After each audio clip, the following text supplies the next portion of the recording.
नमस्कार, डेली 24 भारत देख रहे हैं आप। मैं हूं आपके साथ साहिल धूलिया। बुलेटिन की शुरुआत करेंगे। मुख्यमंत्री डॉक्टर मोहन यादव ने रविवार को रतलाम जिले के जावरा में सोयाबीन भावांतर भुगतान योजना के अंतर्गत आयोजित राज्य स्तरीय सम्मेलन में किसानों को संबोधित किया। इस अवसर पर उन्होंने बताया कि 3.77 लाख से अधिक सोयाबीन उत्पादन किसानों के बैंक खातों में 810 करोड़ रुपए की भावांतर राशि सिंगल क्लिक के माध्यम से भेजी गई। इसमें रतलाम जिले के 12,386 किसान भी शामिल हैं, जिनके खातों में कुल 20.74 करोड़ रुपए सीधे स्थानांतरित किए गए। तो मुख्यमंत्री ने कहा कि भावांतर केवल एक योजना नहीं, बल्कि किसानों के प्रति सरकार की श्रद्धा और उनका अधिकार है। ये राशि किसानों की समृद्धि और सरकार के संकल्प का प्रतीक है। उन्होंने ये भी कहा कि सरकार किसानों के कल्याण में हमेशा अग्रणी रहेगी। नए वर्ष 2026 को अन्नदाताओं के कल्याण के लिए समर्पित किया गया है और अगले वर्ष कृषि उत्सव मनाने की भी शुरुआत होगी, जिसमें किसानों की समृद्धि और उनके प्रयासों का उत्सव मनाया जाएगा। मुख्यमंत्री ने यह भी बताया कि सरकार गांव-गांव तक आधुनिक खेती, कृषि विस्तार सेवाएं और नई तकनीकों को पहुंचाएगी, ताकि किसान सही समय पर सही निर्णय लेकर अपनी खेती को और बेहतर बना सके। उन्होंने कहा कि प्रदेश की जनता से किए गए वादे पूरे किए जा रहे हैं और विकास का ये क्रम कभी रुकने वाला नहीं है। प्रदेश के विकास में सभी की भागीदारी सुनिश्चित की जाएगी। उन्होंने ये भी घोषणा की कि लाडली बहनों को दी जाने वाली राशि वर्तमान में 1,500 रुपए है, जिसे बढ़ाकर 3,000 रुपए किया जाएगा। आज 800 करोड़ की राशि जावरा से देकर के किसानों के प्रति जो हमारी भावना थी, उसको पुष्ट करते हुए अभी तक हमने भावांतर राशि के माध्यम से 1,300 करोड़ से ज्यादा की राशि 6 लाख से ज्यादा किसानों के खाते में डाली है। ये किसानों के प्रति हमारी प्रतिबद्धता। आज 800 करोड़ की राशि जावरा से देकर के वहीं बस्तर अंचल की जनजातीय संस्कृति, कला और विरासत के संरक्षण के लिए वर्ष 2026 में बस्तर पुंडम का आयोजन भव्य रूप से किया जाएगा। मुख्यमंत्री विष्णुदेव साय की अध्यक्षता में हुई बैठक में कार्यक्रम की तैयारियों की समीक्षा की गई। बस्तर पंडुम 10 जनवरी से 5 फरवरी तक 3 चरणों में संपन्न होगा, जिसमें जनपद, जिला और संभाग स्तरीय कार्यक्रम शामिल हैं। इस बार 12 विधाओं में प्रदर्शन होंगे, जिनमें नृत्य, गीत, नाट्य, वाद्य यंत्र, पारंपरिक वेशभूषा, शिल्प, चित्रकला, जनजातीय व्यंजन और वन औषधि प्रमुख है। मुख्यमंत्री ने आयोजन को और प्रभावशाली बनाने के निर्देश दिए। इस बार बस्तर पंडुम का लोगो, थीम, गीत और वेबसाइट का विमोचन मां दंतेश्वरी के मंदिर प्रांगण में होगा। कार्यक्रम में भारतीय राजदूत, उच्च पदस्थ अधिकारी, जनजातीय कलाकार और विभिन्न राज्यों के नृत्य दल आमंत्रित होंगे। इसका उद्देश्य बस्तर की कला, संस्कृति, शिल्प, खानपान, पारंपरिक वाद्य यंत्र और आंचलिक साहित्य के संरक्षण एवं प्रचार को सुनिश्चित करना है। वहीं छत्तीसगढ़ के बलरामपुर जिले के कुसमी ब्लॉक में भारतीय राष्ट्रीय कांग्रेस का 141वां स्थापना दिवस हर्षोल्लास और उत्साह के साथ मनाया गया। इस अवसर पर कुसमी ब्लॉक के सभी कांग्रेस कार्यकर्ता बड़ी संख्या में उपस्थित रहे और कार्यक्रम को जीवंत बनाया। समारोह की शुरुआत राष्ट्रपिता महात्मा गांधी के छायाचित्र पर माल्यार्पण कर की गई, जिससे उनके आदर्शों और विचारों को सम्मानित किया गया। कार्यक्रम में कांग्रेस के स्थापना दिवस की खुशी में कार्यकर्ताओं ने एक दूसरे को मिठाइयां खिलाकर उत्सव का आनंद लिया। इस अवसर पर कुसमी ब्लॉक कांग्रेस अध्यक्ष के साथ ही पार्टी के वरिष्ठ नेता, पदाधिकारी और अन्य कार्यकर्ता भी मौजूद रहे। आयोजन में सभी ने मिलकर कांग्रेस के आदर्शों और पार्टी की एकता को प्रकट किया और कार्यकर्ताओं में जोश और उत्साह देखने को मिला। वहीं मध्य प्रदेश के विदिशा जिले से एक चौंकाने वाली और दिल दहला देने वाली घटना सामने आई है। 28 दिसंबर को पराश्री शमशान घाट के पास एक आवारा कुत्ता अपने जबड़े में नवजात बच्चे का शव लेकर घूमता मिला। ये नज़ारा अंतिम संस्कार के लिए पहुंचे लोगों ने देखा और तुरंत पुलिस को इसकी जानकारी दी। मौके पर पहुंची पुलिस ने स्थिति को संभाला और नवजात के शव को अपने कब्जे में ले लिया। स्थानीय लोगों का कहना है कि शमशान घाट के आसपास ऐसी घटनाएं पहले भी देखी जा चुकी हैं, क्योंकि यहां अक्सर अस्थायी दफन की खबरें आती रहती हैं। गंज बसौदा देहात थाना प्रभारी मनोज दुबे ने बताया कि बरामद नवजात की उम्र लगभग 4 से 5 महीने के बीच लगती है। उन्होंने ये भी कहा कि कई बार नवजात शिशुओं को शमशान घाट के पास दफनाया जाता है और ऐसे मामलों में जानवर जमीन खोदते समय शव को बाहर निकाल लेते हैं। यही कारण हो सकता है कि शव कुत्ते के द्वारा उठाया गया हो। पुलिस सभी पहलुओं पर ध्यान देने और जांच कर रही है, ताकि ये स्पष्ट किया जा सके कि शव वहां कैसे पहुंचा और इसमें किसी तरह की लापरवाही या अपराध तो शामिल नहीं है।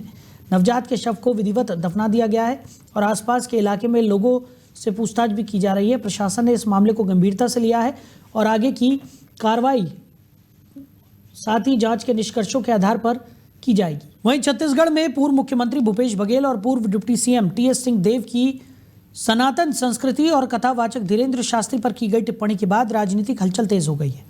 उनके इस बयान को लेकर धमतरी में भाजयुमो के कार्यकर्ताओं ने जोरदार विरोध प्रदर्शन किया और भूपेश बघेल व टीएस सिंहदेव का पुतला दहन किया। भाजयुमो का आरोप है कि पूर्व सीएम भूपेश बघेल और कांग्रेस पार्टी सनातन धर्म विरोधी है और इसी कारण वो लगातार सनातन संस्कृति और परंपराओं के खिलाफ बयान देते रहते हैं। विरोध प्रदर्शन में कार्यकर्ताओं ने जोर देकर कहा कि सनातन धर्म का विरोध किसी भी कीमत पर बर्दाश्त नहीं किया जाएगा। साथ ही उन्होंने पूर्व मुख्यमंत्री और पूर्व डिप्टी सीएम से धीरेन्द्र शास्त्री पर की गई टिप्पणी के लिए प्रदेश की जनता से सार्वजनिक रूप से माफी मांगने की भी मांग की। इस घटना ने प्रदेश में राजनीतिक और सामाजिक बहस को तेज कर दिया है और सनातन धर्म समर्थक समूहों में गहरा आक्रोश देखा जा रहा है। आज हमारा कांग्रेस के पूर्व मुख्यमंत्री भूपेश बघेल और उप मुख्यमंत्री टीएस बाबा जे हमार सनातन धर्म के विरोध में बात करते और हमार सनातन संस्कृति और हमार पूज्य साधु संत के ऊपर गलत टिप्पणी करते तेकर विरोध में आज हमारे भारतीय जनता युवा मोर्चा पूरा प्रदेश में जिला मुख्यालय में विरोध करके हमारा पुतला दहन करके हमन पूरा विरोध प्रदर्शन करत हवन। और भूपेश बघेल कांग्रेस पार्टी के आदमी एमना अपन सनातन विरोधी के मानसिकता ला दर्शाते इस तरफ के ये टाइप के मना बयानबाजी करके अपना तुष्टीकरण एवं सनातन धर्म के विरोधी एमना प्रदर्शित करते।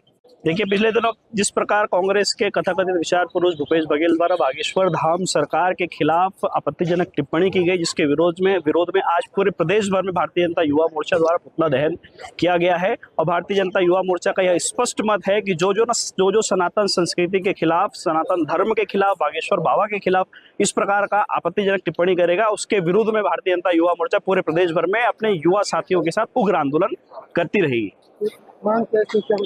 कांग्रेस के जो पूर्व मुख्यमंत्री हैं और प्रदेश के जो पूर्व मुख्यमंत्री भूपेश बघेल, उनके खिलाफ कार्रवाई होनी चाहिए और प्रदेश के पूर्व मुख्यमंत्री को, उप पूर्व मुख्यमंत्री को प्रदेश की जनता के सामने आकर माफी मांगना चाहिए।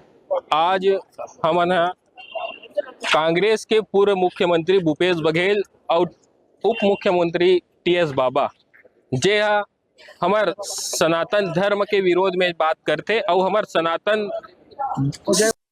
वहीं जगदलपुर शहर के सिरासार चौक में आज फिर से माहौल गर्मा गया जब सनातन धर्म और संत समाज के खिलाफ आपत्तिजनक टिप्पणी को लेकर भारतीय जनता पार्टी के युवा मोर्चा के कार्यकर्ताओं ने जोरदार विरोध प्रदर्शन किया।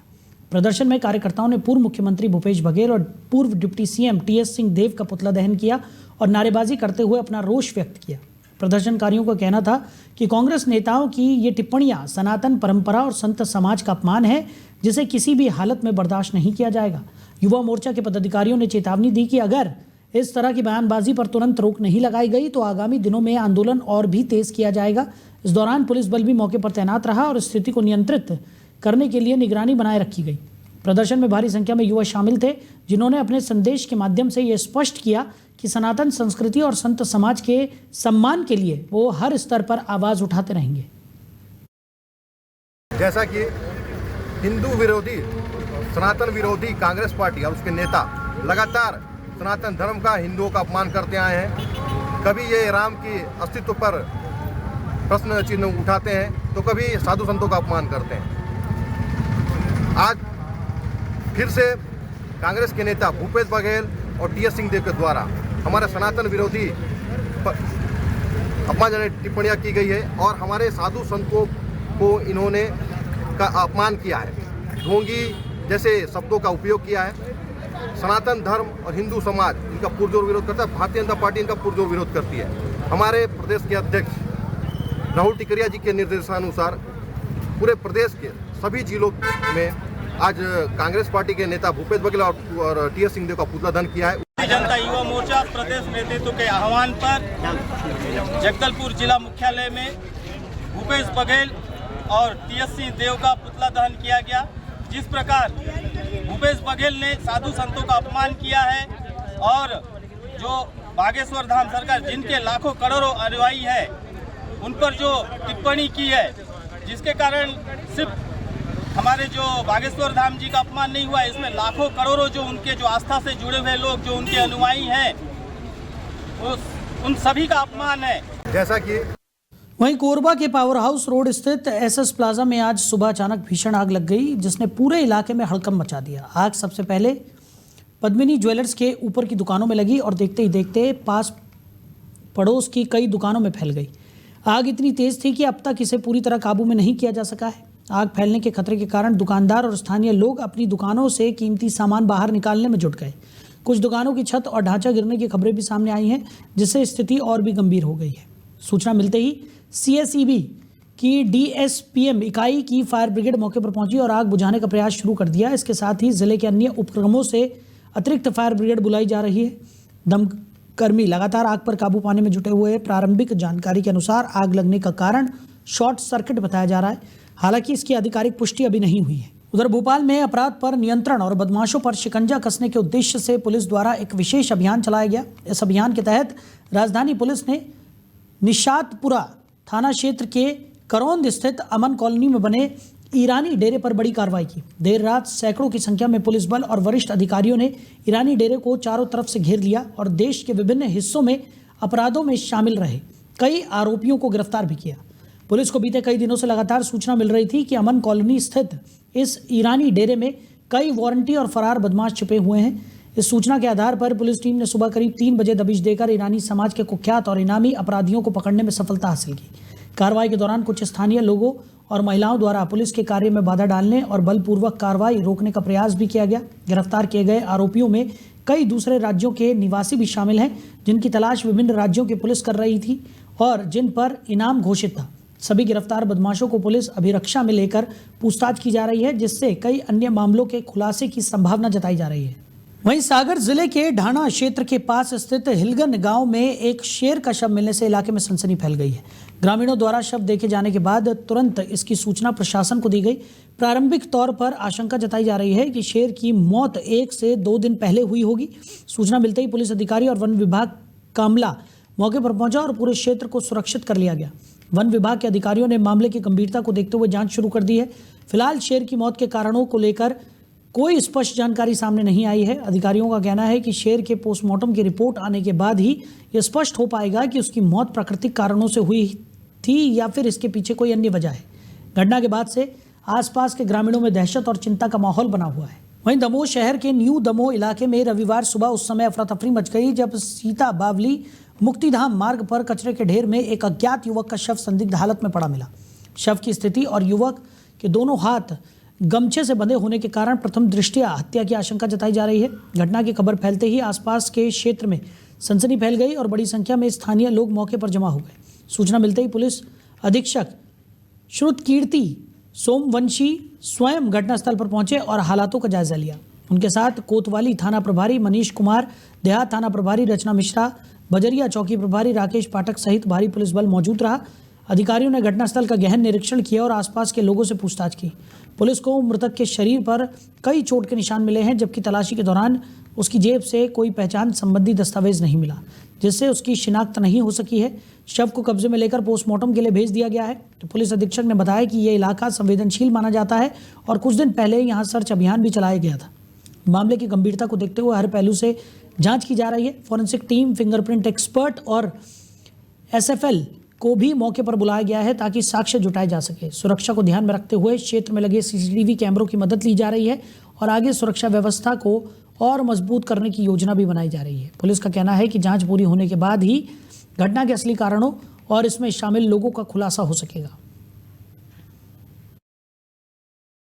ये अभी थोड़ी देर पहले सूचना आई है हमारे पास। न्यू दमोह में थाना दमोह देहात क्षेत्र में ये बॉडी मिली है।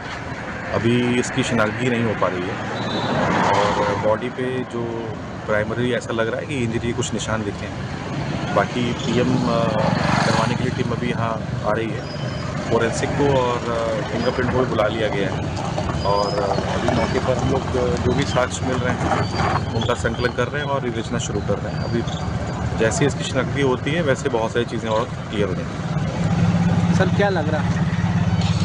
प्राइमा फेसी तो लग रहा है कि ये हत्या का मामला लग रहा है, क्योंकि पैर में चोट है और गले के पास भी चोट है। बट चीज़ें पीएम होने के बाद बेहतर तरीके से बताई जा सकेंगी। तो आपकी बॉडी की यहाँ पर जो भी साक्ष्य संकलन करने हैं वो कर लेते हैं, फिर पीएम करवाते हैं। सर लगातार नए दमोह से मामले सामने आते रहे हैं, क्या प्रयास किए जा रहे हैं कि यहाँ कैमरे की व्यवस्था की जाएगी क्या? नहीं, नो डाउट कि शहर के पास होकर भी ये थोड़ा सा एरिया सेक्लूडेड रहता है और यहाँ पर ना कोई अभी व्यवस्थित रूप से कोई चौकी है, ना ही कोई पुलिस की स्थायी व्यवस्था है। हमने यहाँ पर अभी एक पुराने भवन को जो है वो एसएएफ के बैरक के रूप में कन्वर्ट करना शुरू कर दिया है। यहाँ करीब 44 कैमरे भी लगाए गए हैं जिनका नेटवर्क पीछे सीता बावड़ी के तिराहे तक है। अभी मेरी चर्चा हो रही थी कि इसको नेटवर्क को हम लोग ऑलरेडी एक्सपेंड कर रहे हैं। तो नो डाउट कि ये एरिया संवेदनशील है और रात में यहाँ से कई प्रकार की अवैधानिक कृत्यों की सूचना आती हैं। कुछ दिन पहले हम लोगों ने यहाँ पर ये जो नए आवास बने इनमें दबिश दी थी। तो नो डाउट कि हमारे लिए बहुत ही चैलेंजिंग एरिया है और ये अभी थोड़ी देर पहले। वहीं दमोह वन मंडल के सिग्रामपुर वन परिक्षेत्र अंतर्गत सुरेखा बीट में शिकारियों की गिरफ्तारी के बाद एक गंभीर घटना सामने आई है। वन विभाग की टीम ने गश्त के दौरान शिकार में लिप्त 3 लोगों को पकड़ा था, जिनके पास से 12 बोर की बंदूक, 11 जिंदा कारतूस, 1 चला हुआ कारतूस और 2 चाकू बरामद किए गए थे। पकड़े गए आरोपी जबलपुर पासिंग थार वाहन से जंगल क्षेत्र में घूम रहे थे। वन कर्मियों ने उन्हें रोककर हथियार जब्त किए और कार्रवाई के लिए सिग्रामपुर वन चौकी लेकर पहुंचे। चौकी में जब वन विभाग की ओर से वैधानिक कार्रवाई की जा रही थी, उसी दौरान मुख्य आरोपी छोटू खान के परिजन देर रात चौकी पहुंच गए। आरोप है कि उन्होंने वन कर्मियों को धमकाया और बलपूर्वक जब्त की गई बंदूक, कारतूस और शासकीय दस्तावेज लूटकर ले गए। हालांकि वन विभाग द्वारा जब्त की गई थार वाहन की चाबी कर्मचारियों के पास होने के कारण आरोपी वाहन को नहीं ले जा सके। घटना की जानकारी मिलते ही वन कर्मियों ने वरिष्ठ अधिकारियों को सूचित किया और जबेरा थाना पुलिस ने शिकायत दर्ज की। तो सिंग्रामपुर रेंजर मनीष पटेल ने बताया कि यह घटना 26 और 27 दिसंबर के दरमियानी रात की है, जब वन रक्षक विकास जाटव और अन्य बीट गार्ड नियमित गश्त पर थे। आरोपियों की पहचान कुसमी मानगढ़ निवासी छोटू खान, उसके पिता बाबर खान और उनके अन्य साथियों के रूप में हुई है। मामले की गंभीरता को देखते हुए जबेरा थाना पुलिस ने शासकीय कार्य में बाधा, शासकीय दस्तावेज लूट और अन्य धाराओं के तहत प्रकरण दर्ज कर लिया है। जबेरा थाना प्रभारी विकास सिंह चौहान ने बताया कि कुल मिलाकर 7 आरोपियों के खिलाफ मामला दर्ज किया गया है और उनकी तलाश भी जारी है। वहीं वन मंडल अधिकारी ईश्वर जरांडे ने भी पुष्टि की है कि शिकायत दर्ज कर ली गई है और पुलिस जल्द ही आरोपियों को गिरफ्तार कर मामले में आगे की कार्रवाई करेगी। अभी 26 और 27 तारीख की मध्य रात्रि में रात के लगभग 12 बजे हमारे वन रक्षक विकास और 2 अन्य वन रक्षक गश्ती के दौरान इनको थार रॉक्स गाड़ी मिली, जिसमें गाड़ी में 12 बोर की एक बंदूक, 11 जिंदा कारतूस, 1 चला हुआ कारतूस, 2 चाकू या बका, टॉर्च और कुछ चीज़ें मिली। इनकी जब्ती बनाई इन्होंने और गाड़ी में 3 लोग थे, जिसमें से एक छोटू खान ग्राम कुसमी मानगढ़ और इसके अलावा इनके 2 अन्य साथी थे। इनकी कार्रवाई के बाद ये चौकी में ले गए और चौकी में ले जाने के बाद लगभग 1-2 घंटे बाद ये छोटू खान के पिताजी बाबर खान के साथ में अन्य 3 लोग और आए, जिन्होंने हमारे कर्मचारियों के साथ मारपीट की, धमकी दी, गालियां दी और इनने जो भी कागज़ बनाए थे, शासकीय दस्तावेज, इसके अलावा जो जब्ती का सामान था, सब कुछ ये लूट करके ले गए। इसके अलावा इनके पास थार रॉक्स गाड़ी थी जो पहले जब्त की थी, उसकी चाबी न मिलने के कारण वो गाड़ी नहीं ले जा पाए। गाड़ी अभी भी हमारी जब्ती में है। इस पूरे घटना या फिर केस की तहकीकात करके हम लोगों ने प्रकरण पंजीबद्ध कर लिया है। इसके अलावा पुलिस थाने में भी हम लोगों ने केस किया है, ये शासकीय दस्तावेज एवं बंदूक, गोलियां और अन्य सामग्री को लूट। तो सागर में पड़ रही कड़ाके की ठंड के बीच कई ऐसे लोग भी हैं जो सर्दी से बचने के लिए ज़रूरी कपड़ों और साधनों से वंचित हैं। वहीं कुछ लोग ऐसे भी हैं जो मजबूरीवश अचानक आई परिस्थितियों में बिना पर्याप्त सामान के इलाज के लिए बुंदेलखंड मेडिकल कॉलेज पहुंचे हैं। अस्पताल परिसर में मरीजों के साथ आए कई परिजन खुले में या बरामदों में ठंड से जूझते नजर आए, जिनके पास ओढ़ने के लिए केवल पतली चादर या तौलिया तक ही था। खासकर महिलाएं, बुजुर्ग और बच्चे सर्द रातों में ठिठुरते दिखाई दिए। इसी स्थिति को देखते हुए युवा शक्ति संगठन ने मानवता के नाते आगे बढ़कर जरूरतमंदों की मदद का निर्णय लिया है और अपने साथियों के साथ बुंदेलखंड मेडिकल कॉलेज पहुंचकर सैकड़ों लोगों को कंबल वितरित किए, जिससे उन्हें ठंड से कुछ राहत मिल सके। युवा शक्ति संगठन के जिला अध्यक्ष आकाश सिंह राजपूत ने बताया कि संगठन का मुख्य उद्देश्य समाज के उन वर्गों तक पहुंचना है जिन्हें मदद की सबसे अधिक ज़रूरत होती है। अस्पताल में आमतौर पर मरीजों की तो किसी तरह व्यवस्था हो जाती है, लेकिन उनके साथ आए परिजनों को रहने, खाने और सर्दी से बचाव के लिए काफ़ी परेशानियों का सामना करना पड़ता है। इन हालातों को समझते हुए संगठन ने ये पहल की। उन्होंने स्पष्ट किया कि कंबल वितरण किसी पर एहसान नहीं, बल्कि समाज के प्रति एक जिम्मेदारी है। संगठन पहले भी रक्तदान और ज़रूरतमंदों की सहायता जैसे कार्य करता रहा है और आगे भी ये सिलसिला जारी रहेगा। इस दौरान आकाश सिंह राजपूत ने मरीजों और उनके परिजनों से बातचीत कर उनकी समस्याएं सुनी। वहीं एक महिला ने अपने नवजात पोते का नाम रखने का आग्रह किया, जिस पर उन्होंने बच्चे का नाम शिवांश रखा और परिवार को शुभकामनाएं दी। इस मानवीय पहल से अस्पताल परिसर में मौजूद लोगों के चेहरों पर राहत और संतोष साफ नजर आया। वहीं मालथौन के क्षेत्र के मड़ैया माफी गांव में शनिवार और रविवार की दरमियानी रात एक अज्ञात व्यक्ति ने संविधान निर्माता डॉक्टर भीमराव अंबेडकर की प्रतिमा को क्षतिग्रस्त कर दिया। सुबह लगभग 7 से 8 बजे के बीच जब ग्रामीणों ने प्रतिमा की हालत देखी तो घटना की जानकारी तेजी से पूरे गांव में फैल गई, जिससे लोगों में रोष और चिंता का माहौल बन गया। सूचना मिलते ही प्रशासन सक्रिय हुआ और एसडीएम मनोज चौरसिया साथ ही थाना प्रभारी पुलिस बल के साथ मौके पर पहुंचे। अधिकारियों ने ग्रामीणों से बातचीत कर उन्हें शांत कराया और स्थिति को नियंत्रित किया। प्रशासन और ग्रामवासियों के बीच चर्चा के बाद यह निर्णय लिया गया कि क्षतिग्रस्त प्रतिमा के स्थान पर डॉक्टर अंबेडकर की नई प्रतिमा स्थापित की जाएगी। पुलिस ने अज्ञात आरोपी के खिलाफ मामला दर्ज कर लिया है और घटना की गंभीरता को देखते हुए जांच भी शुरू कर दी है। आसपास के क्षेत्रों में पूछताछ की जा रही है ताकि आरोपी की पहचान कर उसके खिलाफ सख्त कार्रवाई की जा सके। प्रशासन ने लोगों से शांति बनाए रखने की अपील की है और भरोसा दिलाया है कि दोषी को जल्द पकड़ा जाएगा।